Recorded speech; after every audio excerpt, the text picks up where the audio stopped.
So then we are back with the modern understandings from the time of the Second Tabernacle services, where we find the Aramaic English translation of the word. This translation comes from the original manuscripts of the prophets of the Israelic lineage. So then we can understand the time of the end as per Yeshayahu the prophet. We find layers of understanding of the spring feast, the autumn feast, and also the returning of the cities of the Hamashiach laid waste from many centuries.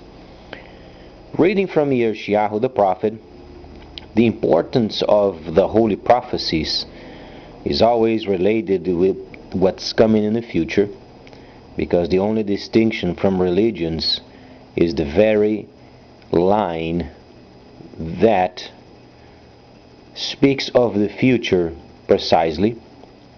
And from the Hebrew instructions and the prophets, we find then layers of understanding principally related with the organization and also the time of the restoration period.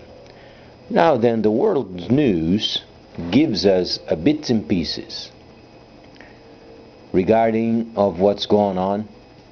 And then China visited Tehran, and they were able to talk, and they are obviously coming up with a plan and reorganizing Syria.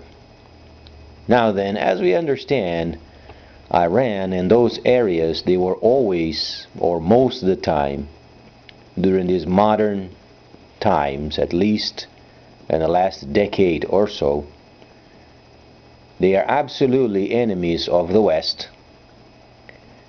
And China is making forward motion regarding the positioning of these very important countries because of the Silk Road that must get reestablished.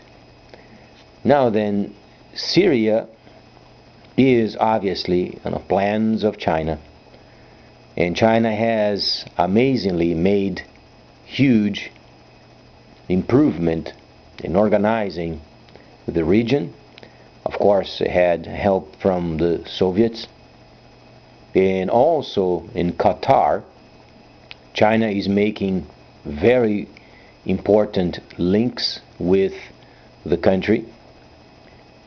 So then, obviously, reading from Daniel, there are portions of Daniel indicating the flow of events,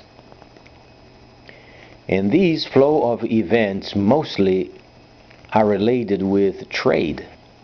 Now, what leaders they don't understand is that the word, or then the instructions, the Hebrew instructions, it's not only related with religion. That's why they make a club of friends of the government, because they are not interested in understanding what the scripture, not religion, but what the scripture is showing what's coming in the future.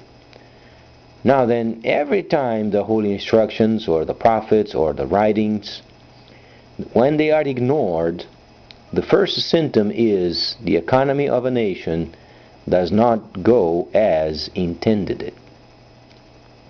Now then, the holy instructions, as far as Daniel, explains then a very huge economical force that is taking over the system.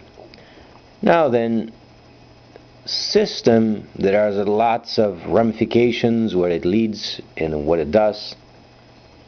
But Daniel, and the very core of the understanding of Daniel 11, is related with taxation, the maintenance of a government. As Daniel was, quote unquote, the minister of finances of many kingdoms, he did understand the importance of a maintenance of a kingdom. So based from what he did, he then received understandings in the future how these nations would relate with each other based from the core that Daniel was involved in. Now then, know for sure from the Holy Instructions that China will establish its system.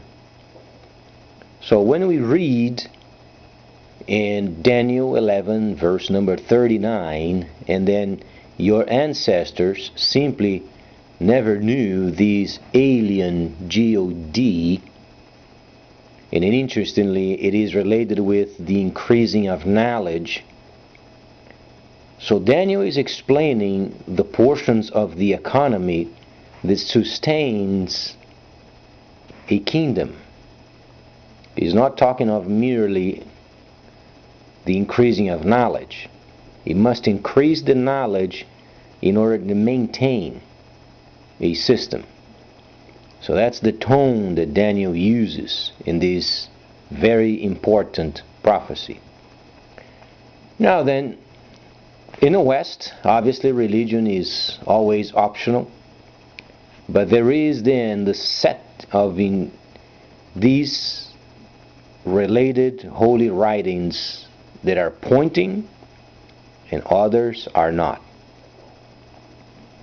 So since our economy is ruined, it wouldn't be a bad idea of taking a glance at this scripture and try to understand from the viewpoint of the Hebrew Daniel and understand the influences that Daniel then, as he was writing, he was then obviously understanding the dynamics of these nations.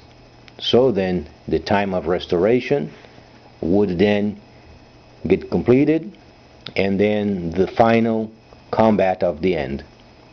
We'll analyze more of these because not only China is involved with the Middle East in organizing and re-establishing the ancient roots of trade and organizing the world, mostly principally in the northern section of Africa, Egypt, also Syria, Libya, and many of those areas. Each of them are going to get linked up with China. So the situation is, what can we do with our own systems of having it ready and flexible for the many aspects or the economical aspects that China will reveal. So please stay tuned, much more coming up.